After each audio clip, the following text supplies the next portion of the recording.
Some credible, well-connected people within the UFO community assess we're on the precipice of either the disclosure process escalating drastically further or us getting to the promised land. That is, official governmental admission of a non-human presence with new evidence provided supporting this admission. There is, of course, a third possibility, and that is that the disclosure process will implode, and I always remind my audience of that potentiality. The point of this video is to highlight some of the ways civilization will change in a post-disclosure world, not only in the short term, but also in the long term, and how, when and if this day ever dawns, there will be no adults in the room. Collectively, we will all become childlike as a result of being asked to accept a reality that has so many implications and is so mind-bending and disruptive to our perception of reality that our inner child will have no choice but to fully surface if we are to psychologically survive. All that will be left of us is the raw vulnerability that comes with stepping into a new world with endless possibilities, some good and well, some not so good. Disclosure can be likened to a portal, except in the movies, you usually can always return back to your native world from which you came. In a post-disclosure world, where we're headed, there are no roads to the previous world. And if there was, you'd have to consult Doc Brown, but I wouldn't hold my breath. But in all reality, if you could return to a pre-disclosure world from a post-disclosure world, would you really want to? What will the initial shock be in a post-disclosure world? I'm not so sure. But I think it would be a competition between learning that our world is populated by non-human intelligences that are engaging our species, and learning that governments across the world knew this to some degree, but hid it from all 8 billion of our sorry asses. On a governmental level, the first question that would emerge would be, why did governments cover it up? How did they succeed in not only doing so for so many decades, but through the use of propaganda, getting all 8 billion of us off the trail that leads to an accurate perception of reality? This conversation alone entails its own profound mystery and will, without question, occupy many thousands of hours of discussion privately and through our media. I suspect that even though there will be some degree of blowback and anger, and much more than necessary if the US government and others governments wait longer than they must to level with us, still, we as a civilization will quickly proceed to some of the bigger questions, moving beyond the emotional turmoil of having been lied to about the second biggest question humanity has ever had. We will move on to the bigger questions, namely, how many species are there engaging our world? Where do they come from? How long have they been here? Do they reside in our oceans and in underground facilities within our planet where they are not traversing our seas, atmospheres, and perhaps even our lakes? What is their agenda? Not only in the short term, but the long term as well. And not only with one species, but presumably multiple species that are engaging our planet. What are their technological capabilities? How much more about the universe do they know than we do? How good is their medicine? How good is their AI? How good is their psi? How ubiquitous is their presence? Are people really seeing UAP all over the world in every continent and on every single day of the calendar year? Commoner, military alike. Are we swimming in non-human intelligence, muchacho? Are any abduction stories true? After all, in a post-disclosure world, we will all have to collectively update our Bayesian priors if we want to remain intellectually honest. Everything gets weird real fast. To cut the shit and put this in plain English, the world becomes wonderland, and collectively all 8 billion of us strive to ascertain how deep the rabbit hole truly goes. There will be so many questions that we will be forced to contend with. Questions we can think of now, and questions that will only emerge once we proceed beyond the threshold of a pre-disclosure world. But if it is otherworldly, we have to take into account our advancements in terms of our cell phone technology, and why aren't these images being captured? We have to think about the nearly 4,000 satellites that are orbiting the Earth right now. Most of those satellites have cameras attached to them. Why hasn't any of that information been released? That was Representative Andre Carson of Indiana, who chaired the UFO hearing that took place back on May 17th, 2022. And he brings up a critical point that will undoubtedly be part of the discussion in a post-disclosure world. Why, with so many cameras, just about everyone has one in their pocket, are there so very few quality images of UAP? This reality is perhaps the most utilized argument of skeptics that champion the idea that just about everything under the sun is more likely than that we're being engaged by non-human intelligence. It makes you wonder if the lack of photos isn't exclusively circumstantial and is somehow largely a consequence of the technology that the non-human intelligences are using. 10,000 years from now, if we discovered a way to traverse the stars, could we also control to what extent a primitive civilization was able to attain evidence of our presence? I think the answer is an unequivocal yes. I don't think there's any dispute of that. There are stories of UAP turning on and off nuclear ICBM missiles. Even though there's ample shielding, so that should not be a possibility. Well, if they've figured out a way to do that, that is turn off our missiles with all that shielding, then with their presumably advanced AI and other weird technologies, they could control to what extent good photos are collected of their presence, in my opinion. Now, in June of 2021, the former director of national intelligence, John Ratcliffe, stated, I think on Fox News, that satellites have picked up imagery of UAP. At the time, this was an extraordinary admission, and he probably got in serious trouble for saying that publicly. Satellites are extremely sensitive technology to the national security apparatus. Incredibly, there has recently been further corroboration to the proposition that military satellites are picking up UAP. On April 26th, investigative filmmaker James Fox was on the Joe Rogan show, and he dropped a bombshell regarding high-resolution photographs of UAP taken from satellites. This quote is so incredibly important that I'm going to put it up on the screen for you as I read it. Pay close attention. He, that is Chris Mellon, just met with me in DC, and he's now told me that there is satellite data. And the only reason why he talked about it is because Ratcliffe mentioned it. Since Ratcliffe mentioned, so I'll mention the fact that Ratcliffe mentioned it. It's satellite data. And I was like, oh, wow, good. Are the photographs, I want to know so bad. You know me, like, come on. I've been looking at this for like 30 years. How good are the photographs? He goes, James, 4K. Just think about as good as you can imagine of craft. And to know that, and I spoke to 5 other people that are part of the program or had the top secret clearances to access this. They all confirmed.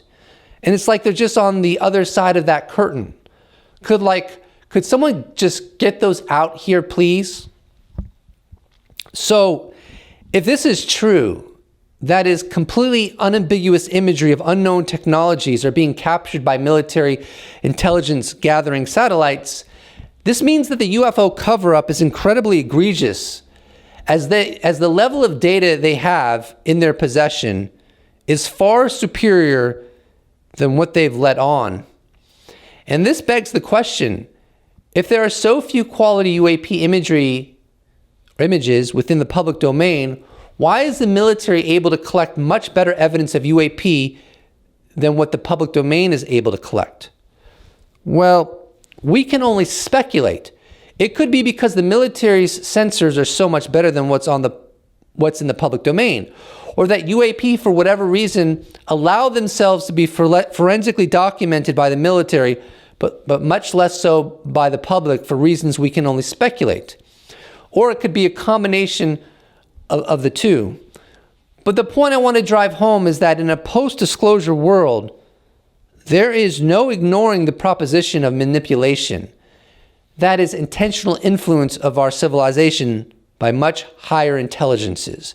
And that is going to be a principal component of the discussion in a post-disclosure world. How could it not be? It's unavoidable, and that's probably a glimpse into why governments don't want to have this discussion.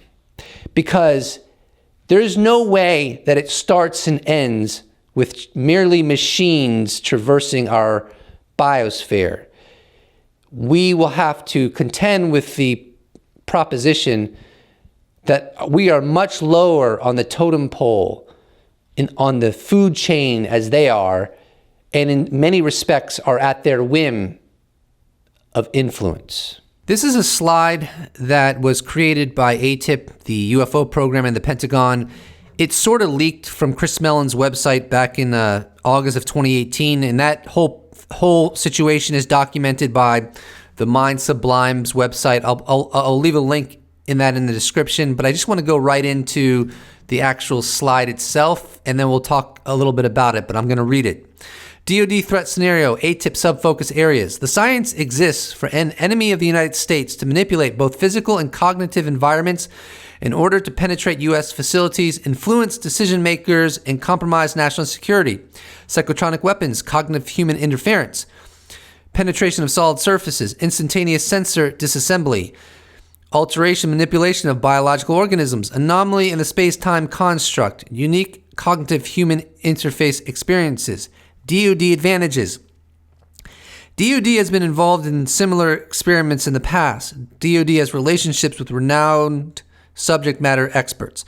DoD controls several facilities where activities have been detected.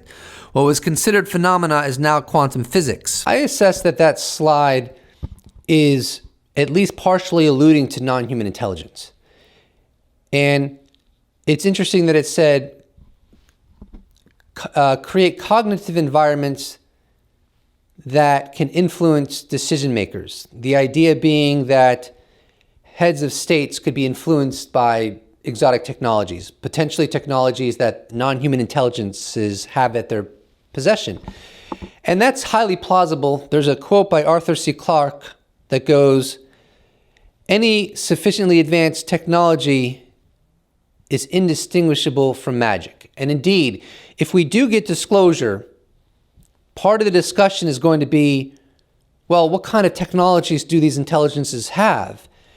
And since their technologies are so insanely further advanced than ours, what are they doing with that technology?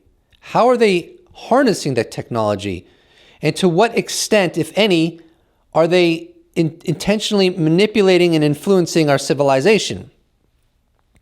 And then the question also is going to be, well, why did they operate in a way that allowed and even facilitated the capacity for our civilization to at least officially and institutionally ignore their presence?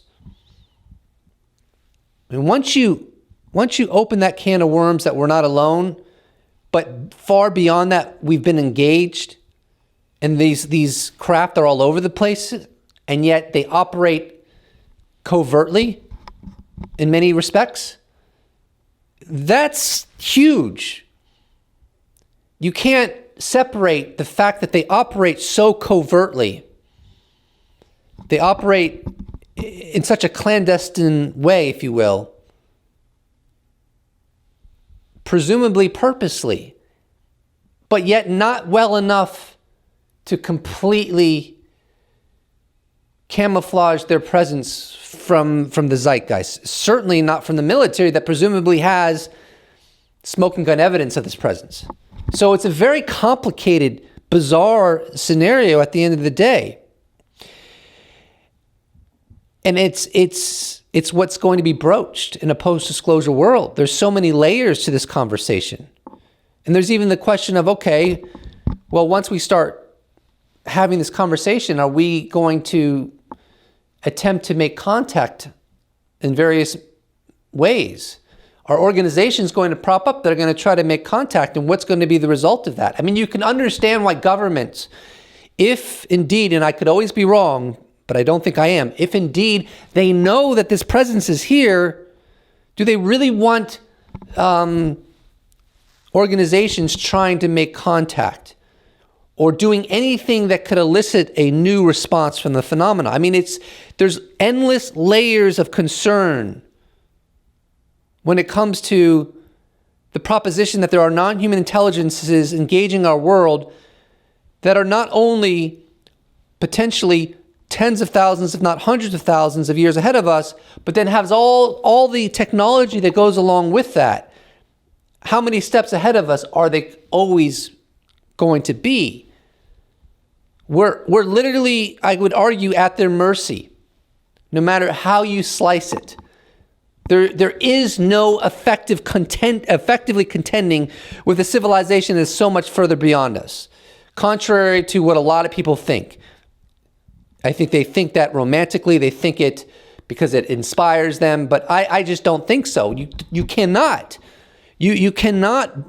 successfully butt up against a civilization so much further ahead, and you just have to hope to God that their intentions, even if they're somewhat nefarious, are not so nefarious that they're going to wipe us out. Don't think they're going to wipe us out.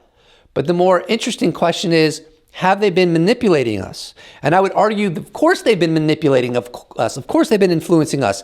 Even if it was just creating the environment where we know they're here, at least on some level, but it's not officially recognized. That is, I would argue, a level of manipulation, of gaslighting, if you will. Now, everyone likes to talk about how the government's covered it up and how the government's gaslit the public, but hasn't the phenomena done the same thing in its own way by facilitating the status quo of how we respond to its existence? I mean, there's no question to that. There's a lot of complexity in the conversation in a post-disclosure world. But it's exciting. It's an additional layer of reality that we never contended with. And it's going to elicit questions we've never had on all levels: religious, technological, spiritual, philosophical, historical, biological. I mean, there's going to be new questions that we are going to ask as a result of this new knowledge. And it's going to be endless. Endless. Everything we assumed about reality, just about, is going to be drawn into question, because now there is this other factor that we didn't factor in to the conversation that changes everything. Imagine everything you've been taught, whether it's through Sunday school or through regular formal education in school, or what our political leaders have told us. And yes, even maybe our mothers and fathers around the dinner table have told us, or maybe at bedtime, about who we are, right? And our background and our past. What if all of that turned out to be not entirely accurate? In fact, the very history of our species, the meaning, what it means to be a human being and our place in this universe. What if all that is now in question? What if it turns out that a lot of the things that we thought were one way aren't? Are we prepared to have that honest question with ourselves? Are we prepared to recognize that we're not at the top of the food chain, potentially? That we're not the alpha predator, that we are maybe somewhere in the middle? That's the new world I believe we are quickly progressing toward. I do believe the disclosure process is going to reach a climax, which will entail not only admission of a non-human presence, but it will also encompass accompanying evidence to support that admission. I don't know when that will happen, but I do think that's an inevitability. All secrets have a shelf life, certainly this one. And as a result of this sea change within our civilization, I think we're going to have a lot of soul searching to do. And obviously that soul searching is going to encompass questions about what we thought was true, what we thought was new, and now to what extent is that inaccurate based upon new information of this magnitude. But what I hope is that the soul searching doesn't just stop with the questions of sociology, biology, technology, and how non-human intelligence operates in our world, what are they doing here, and all that. But maybe the soul searching exceeds beyond that into other questions about how we as a species are living on this earth with our fellow human being. I hope that this new understanding of our place in the universe has an impact that goes beyond just the sciences. And we start to question our behaviors and our approaches to life. I think that would be beneficial. I think taking some moments out of your day to ask yourselves individually and collectively whether or not you're really approaching life optimally is probably a good thing, especially with the current state of affairs of our world. And if disclosure can impact that even on a small level, that will be very, very beneficial. Please do not forget to subscribe. And if you'd like to support this channel, you can check out my merch shop where I sell t-shirts. You can become a patron. You can become a YouTube member. You could give me a one-time donation. All those potentialities can be accessed in the description below, or you could just slap a like on this bad boy and I'll appreciate it so much. Thank you so much for watching. I look forward to seeing you in the next episode. Special thanks to all patrons, YouTube members, those that have bought merch, those that have given me a one-time donation. I couldn't do without you. Thank you so much. See you in the next episode.